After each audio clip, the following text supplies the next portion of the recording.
Well, a wonderful new presentation and expectation that we have of this presentation.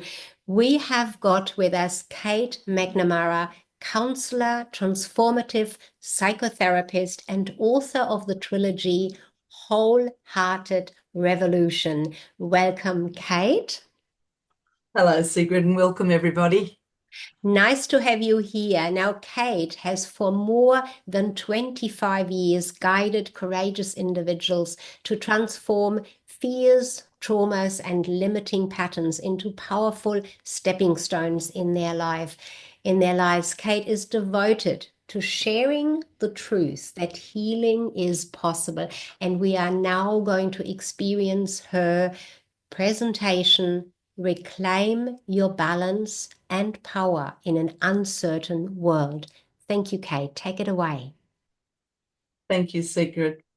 So, yes, reclaiming our balance and power in an uncertain world. So, first of all, I want to say hello to everybody. I can see Ashley, Nancy, Joanne, Helen. There's two Helens by the looks of it. Hello to both of you. Uh, and Eileen, of course. Welcome, everybody. It's lovely to have you join me here. So, yes, I'm Kate Macnamara from Jesmery Counselling Services here in Albury, Australia. So this is a really important topic, I think, that is relevant to every one of us. And today we're going to start with, I'm going to give a little nutshell of where we're at, I guess, even as a collective at the moment with the imbalance and power in the world. But then look at what is our actual inner balance, what is our inner power, what steals away our inner power and balance, and how do we reclaim it? Of course, that's the most part we want to know about. But to start with, um, I really want to share that we've been in a cycle in many ways for hundreds of years, thousands of years, for millennia, that we have stumbled on in imbalance. We've had the dominance of dynamics and imbalance, such as the authoritarian patriarchy, and of power over dynamics. And these power over dynamics have resulted in a lot of abuses, disempowerment, suffering that have really plagued humankind for a very long time. So, and one of the common core patterns or dynamics that we've been caught in is what's called the victim drama triangle, which you may have heard of before, where it's made up of the victim, the rescuer, or the persecutor, perpetrator, and we often are trapped in that in some shape or form. So there's a lot to that, and there's a lot to these dynamics, and how we begin to heal them. So first of all, I want to sort of talk a little bit about what is inner balance. And, feel free I'd love to hear, even if you want to pop something in the chat, what you believe inner balance actually is to you. If you want to share that, I'd love to hear it. But inner balance can relate to many things. It's the balance between the mental, physical, emotional health within ourselves. It's restoring the feminine qualities of being alongside the masculine. So there's been a large imbalance into the masculine, the intellect, away from the emotional intelligence of the feminine. So regardless of our gender or gender identity, that balance is important within all of us. Our masculine qualities can be even speaking up, whereas the feminine is receiving. So listening and sharing. And as I said, they're within all of us. So it can be the balance of those. It can be work-life balance. It can be the expenditure of our energy and our rest, diet and exercise, speaking and listening. There's often the dualistic two of the balance, and to find our inner harmony within them, and all of us are in busy work lives and families and all of these things that we're dealing with. So finding balance even in our self-care, and we'll come back to what self-care really means at a deeper level. So balance is an important thing. It's also a balance within the outer world and our inner world. Time to go within ourselves to for reprieve, for nurturing, for nourishment, which is what the self-care really, really is. So that's just a little nutshell about what inner balance is, and we're going to come back to it. But what is our actual inner power? And, it's been long acknowledged as an important ingredient of self-development. But what builds that inner power? And it's really founded on strength and confidence and competence. And it comes from a healthy connection within ourselves to satisfaction, meaningfulness, and love.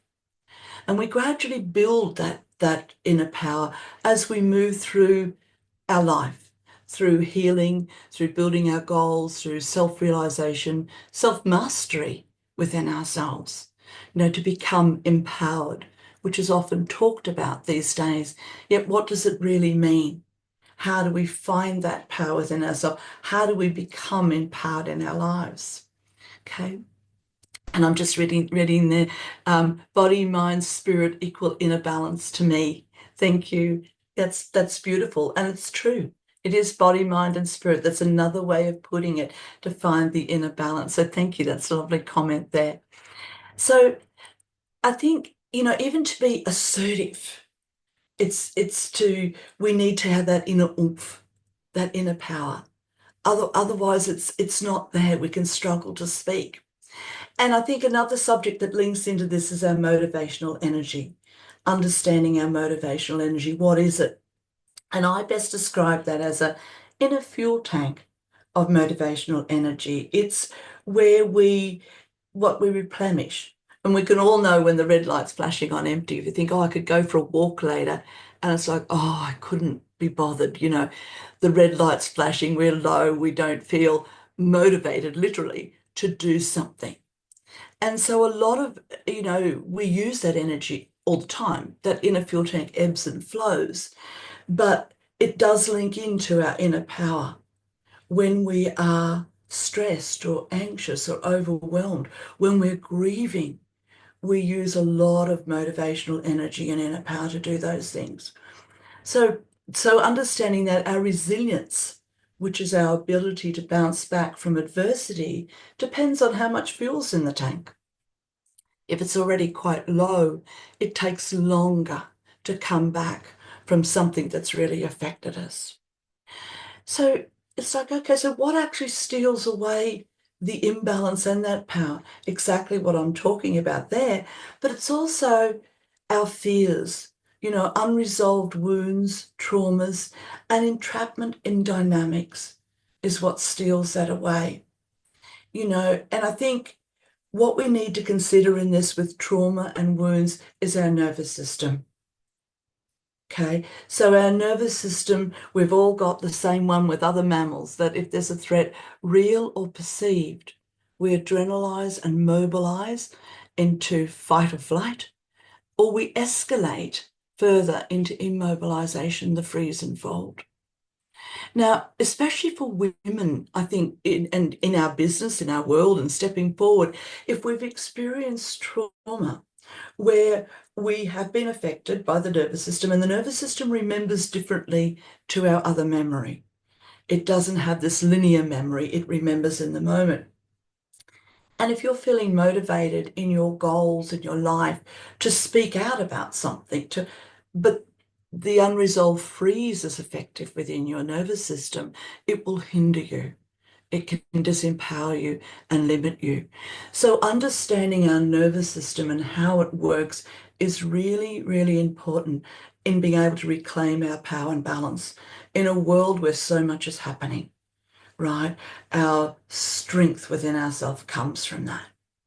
So how do we regain it? How do we regain the motivational energy? Well, to start with that is the self-care which we've talked about, and it gets flogged to death in a way. And we often don't understand what it really means, I feel, is that we often do. And sometimes if you want to put something in the chat about what your favorite self-care thing is, please do it. It is the self-care, such as going for a walk, having reprieve, nurturing yourself, etc. But it's also, we often need to become aware of the deep programming in our mind. And I'm introducing this in this way because this is what hinders us. We know in ordinary psychology that there's a theory that's widely known that our thoughts and beliefs play a role in how we feel and behave. But that goes really, really deep. When we're children growing up, we form the databases about ourselves in the world. My computer here's got a back-end programming, which I don't see when I'm doing telehealth sessions and writing my emails, but something's running the show. So through our childhoods and into our teenage years, we form these schemas, and schemas aren't a singular belief. They're a package of belief. They're a cluster of belief. They have memory and they have emotion to them, and they're stored in the part of the brain, the amygdala, which is the smoke detector to the fight, flight, freeze, and fold. So if, for example, and we've all got these to some degree, we've got healthy ones, we've got unhealthy ones. A really common one is called the defectiveness schema, where we believe we're not enough, not good enough, unworthy, not lovable enough, not wantable enough for ourselves alone. Now, if you have believed you're unworthy and you hear all the good stuff about self-care, there will be a resistance from within you to actually attend to it. Because we need to begin to allow ourselves to consider our own worthiness, to even treat ourselves in that way. So in a lot of our cultures around the world, and especially for women, we've been educated, I guess, or brought up to care for ourselves last, you know? And we need to care for ourselves first. Without that, we can't refuel. So a part of our deep transformational work, transformative work, to heal sometimes the programming in the depth of our minds is so important. So that to regain our innate wholeness, but fear-based schemas steal away our inner power, our motivational energy, and our balance. Okay. Other types of schemas are a fear of failure, abandonment, the fear that I will be left or I won't have adequate support when I need it, mistrust. And then we have coping survival mechanisms to appease these schemas. Okay. And mostly people are functioning on in that survival mechanisms without even knowing it. And again, how do we reclaim balance and power in an uncertain world if we're in survival mode without even knowing it? For example, a common coping mechanism, we can either be surrendered to the schema avoidance, which is like flight in the nervous system, or we can go into overcompensation, which is fight, right? If somebody believes they are not lovable enough, not wantable enough for themselves alone, a coping survival mechanism can be people pleasing, putting others first, even self-sacrifice. Because at the deepest level, beneath conscious awareness often, we don't believe that others will want us to be near them for ourselves alone. So we help out, we do things to have others around us. So I'm just introducing that in a way today about, and I'll be talking about that a little bit more in tomorrow's talk about transformative healing, is to be aware, first of all, of that programming, but how to move that.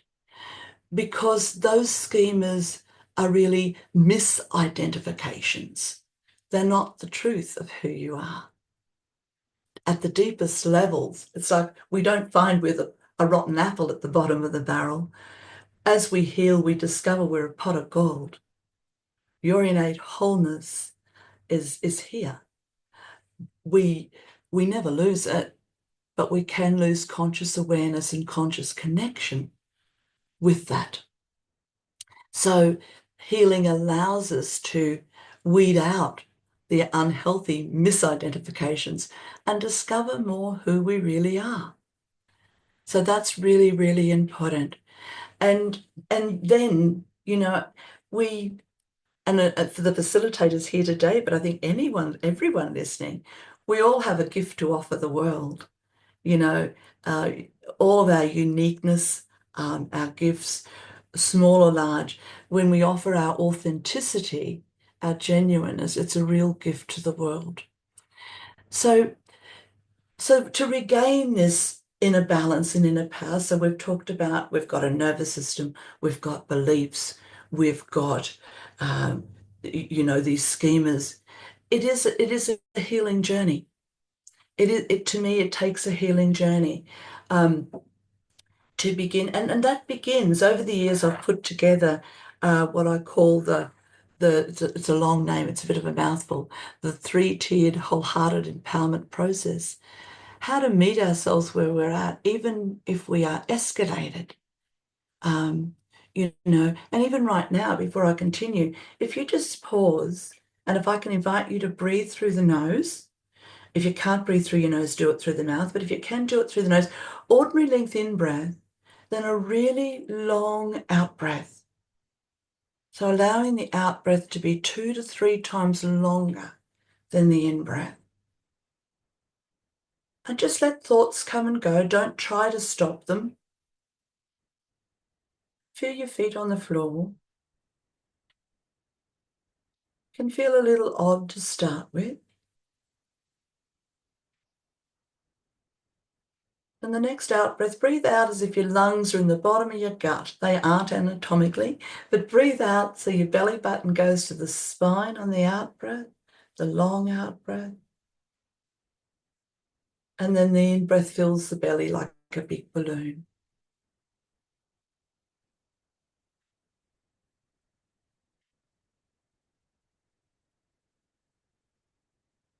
Yeah.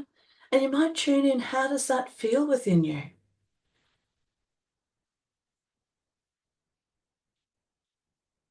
Yeah.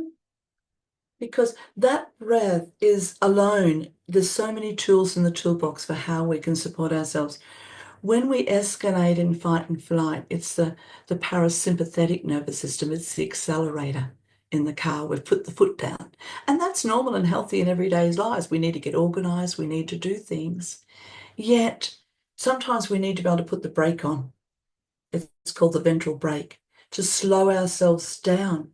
Because when we're in that survival mechanism, we disconnect from the outer cortex of the brain because the limbic system, the older limbic system, boots into gear to take over for survival. So we disconnect and it's needed. But then it's hard to think clearly, to remember things as well, to function effectively. I grew up on a station in Queensland where we had beef and cattle, and like a car in a bog spinning its wheels. We're going really fast, but not necessarily functioning most effectively.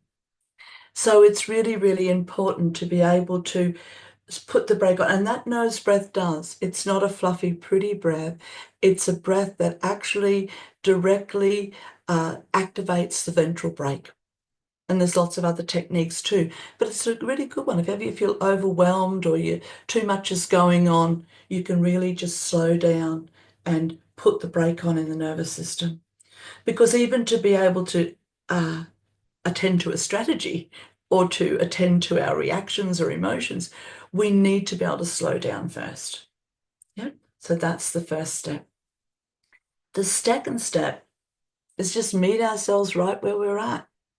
If you're feeling really angry, if you're feeling upset, stressed, anxious, it's just to be able to acknowledge that openly and honestly with where you're at. And that's actually the path to self-acceptance. Self-acceptance is about accepting how we feel in any given moment.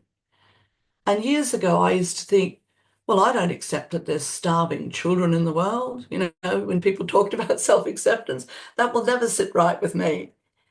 Until I realized that what it really meant was accepting that I do not accept that there are starving children in the world or that others are suffering. So it's accepting what we feel. And when we have been with that, if we're able to then drop into a different type of breath, a big, deep belly breath, through the mouth, in and out, even paced.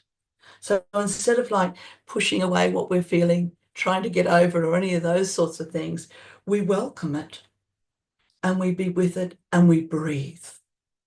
And only two things can happen if you breathe a really big, deep, slow belly breath. You either stop breathing that way or it begins to melt, to transfigure. what you're breathing, what you're experiencing. Sometimes, though, we can't breathe deeply. And if you're really anxious or stressed still to some degree, you won't be able to. If you're really suffering, you have emotional pain. So there are many other beautiful techniques that can help do that, such as the EFT, clinical EFT, which stands for Emotional Freedom Techniques. And there's lots of hybrid versions of EFT on the internet these days, but the clinical trials, and it's past all its clinical trials now after 20 years, are for what's called clinical EFT, where you tap for yourself on the certain acupressure points to help really, it de-escalates the nervous system and processes. So what I'm saying is there are ways to meet ourselves in the moment, bring our nervous system down, process our reactions, our fears, our wounds, and even our trauma. Work very much in the body with trauma. It's not a cognitive process to heal trauma, it's down in the body. Okay. So, and then and only then do we work with our minds from my perspective. There is some problematic effects of positive psychology. And sometimes people are surprised to hear me say that. But positive psychology can be a real trap. It's wonderful to think positively. However, if I had a big wound here on my shoulder and I got a pretty pad and bandage and stuck over the top of it, what happens to the wound? It festers. It doesn't go anywhere. So we need to tend to our wounds first, our fears, our reactions, etc. So, and only after we've tended to the wound, then we certainly can tune into our inner wisdom, because we won't be caught in the limbic system. We'll be engaged with our wholeness. And as we engage more, we drop down into the feminine, the emotional intelligence within our bodies, our wisdom that's there. And we're able to discern how we will approach something, what feels right in our being. And I'll talk more about that in a little bit. And even if there is a schema that pops up, because sometimes when we're triggered, that's when the schemas want to have a field day with, like, well, I'm not good enough, and we go down the rabbit hole with things. But again, even then, the more we meet ourselves in that moment, we process and we come back to tuning into our inner wisdom. Okay. So we're sort of covering a lot, and it's like, okay, so how do I claim my balance and power in the uncertain world? Well, there's all sorts of stuff going on within our workplaces, our family units, our communities, and the globe. But we all have this ability to be able to do this inner work, which is really, really amazing. And that's what then, I do believe that affects the collective consciousness as well. Anyone who's got the courage to do this sort of work, to heal and become all that you are, it makes a difference in our world. And that's really, really needed. And this is where coming back to caring for ourselves is so important. And I noticed that there's a hot bath for an hour, daily walk. Some of the chats here saying, love walks for shifting my energy and bringing me back to creativity. Yes, our natural processing strategies are exercise, tears, sharing with another. And there's lots of unhealthy ones too. People can drown things out with alcohol or blah out here. We can yell, that we can there's lots and lots of stuff it down. Many women have learnt to what's called emotional inhibition, to suppress your emotions. There hasn't been room or space, or it was never role modeled to you how to be present with what you feel and experience, and that all feelings are natural human reactions, including deep rage. And they can be the doorway we walk through. So there's lots and lots of unhealthy ways, and we all know about them, to try and cope, try and survive, try and move through what we're experiencing. But there is a way to really journey through that. What else we've got here? Yes, somebody else is saying hot baths. Arlene's written, it's important that we firstly believe that we're worthy, then choose self-care activities that resonate with ourselves, activities that nurture the soul. Self-care is self-love. It refuels us. That's beautifully expressed, Arlene. It does. And you can feel that nurturance within ourselves, right? And again, just maybe take a deep breath right this moment, just a slow, deep belly breath. And just meet yourself where you're at. Tune into what you feel in the physical body, what we call the felt sense. It's the inner sensations, but it's much more than that. There's like this other whole wealth of information if we tune into ourselves. And also to your emotion, what you emotionally feel at the moment. And that be calm, calmness, restlessness, happiness, sadness, all of those things. So just tuning in to what you really feel within yourself, and just a slow, deep breath.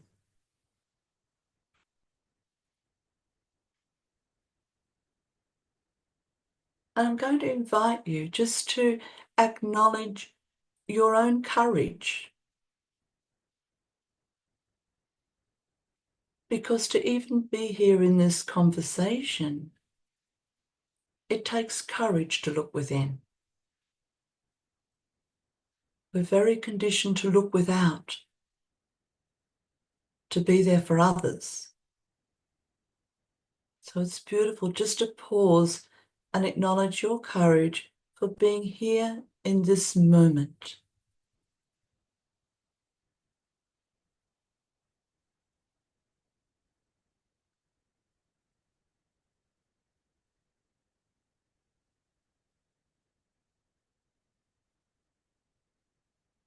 Thank you.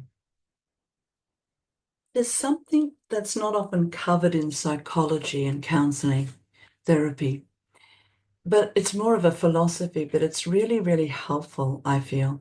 And that is, underneath our thoughts and beliefs is really only two motivating forces. One of them is fear, and fear is felt in the physical body as tension, uptightness, shortness of breath, right? We've all felt it. You'll feel straight away. And our bodies will tell us exactly where it is. Sometimes it's all over, but often there'll be tightness somewhere particular. So when we're in fear, and that's all the should, must, got to, have to, striving, trying, efforting, fixing, there's a fear undercurrent. And it's vulnerable then to activate fight and flight because it responds to real or perceived threat. So with fear, so things that are fearful or not in alignment with your values, your inner knowing, will be felt in the body as shortness of breath and tension, a discomfort. And the other motivating force, even from a psychological perspective, is love. But it's not airy-fairy fluffy stuff. It's grounded, practical, useful, believable beliefs. And things that are healthy thinking, things that are in alignment for you, they sit with you. They will be felt as comfortable, relaxed. You'll be able to breathe deeply in the belly. Okay? So the body becomes a beautiful way to help us discern what's right for us. Okay, what's true for us? What's the next step? Right? And if you're tuning into your passionate purpose, it's a felt experience. It's in the body. Yeah? Okay.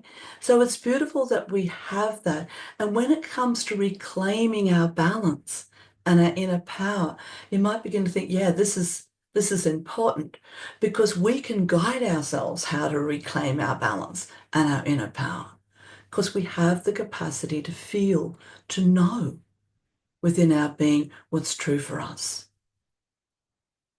So we have the capacity to heal from the impact of the past, and that can include intergenerational trauma. Okay, we can, and intergenerational dynamics that are threaded through the collective consciousness as well. So, but we can individually heal. depending on our supports and services and all of that, but there is opportunity for each of us to do that. And in doing that, it's that healing process that allows you to balance the emotional, mental, and physical health, to restore the feminine and the masculine qualities within, to free yourself from beliefs that have hindered you or limited you in what you're doing, what you want to do.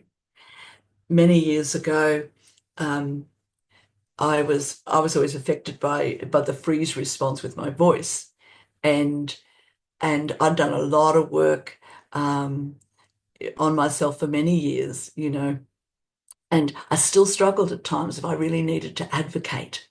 Particularly, I was involved in a spiritual community at one point, and there were unethical practices happening.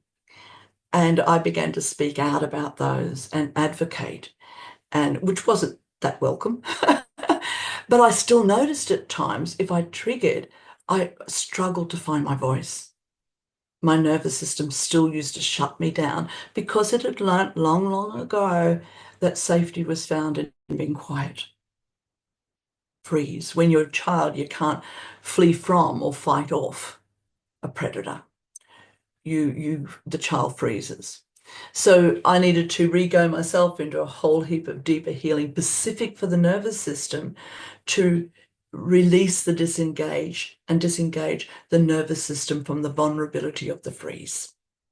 And then be able to allow true expression to come out in a way that felt, if you need to be assertive and be able to say, well, no, thank you, and it comes out assertiveness. Aggression is the attempt to be assertive, but it's based in fear, whereas assertiveness is based in the good stuff. Self-judgment, blame, criticism are fear. They shut us down and trap us, whereas we can be self-responsible, and we need to be able to be empowered, to find our balance, to live our passion and purpose. That's in the good stuff, so to speak. It's that core energy, that motivating force of love. Okay. So there is a way to do it. And so I guess at the end of it, what I'm saying is to reclaim your balance and power in an uncertain world. You can. It's the healing journey. It's your healing journey. And it's your birthright to feel and experience your inner balance and to be able to be empowered in your power, your confidence, your self-esteem, all of those sorts of things, to feel that connection to satisfaction and meaningfulness, finding meaning in our lives, the meaningfulness and connection to love. Okay. So that covers, in some ways, I felt today there was a little bit of like, where do I go with this particular talk? But it came down to also allowing myself to just flow and be with those of you who are here, and to do that more just with what came through. If any, we can change in a minute to some networking, but if any of you have any particular questions, first of all, about something I've said, or you feel I've missed saying, I'd love to hear from you. You can either just pop it in the chat if you're more comfortable to, or we can take you off mute if you'd like to share.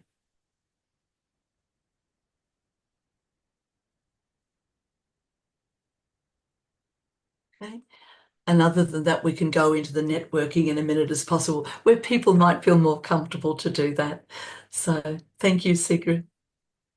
Well, thank you very much, Kate, for that, which I consider comprehensive information sharing around reclaiming our balance in an uncertain world. Thank you for that, Kate. For all of us, a lot to take away. Kate Macnamara, Counsellor, Transformative Psychotherapist, and author of the trilogy Wholehearted Revolution. That was extremely informative for me. Thanks, Kate.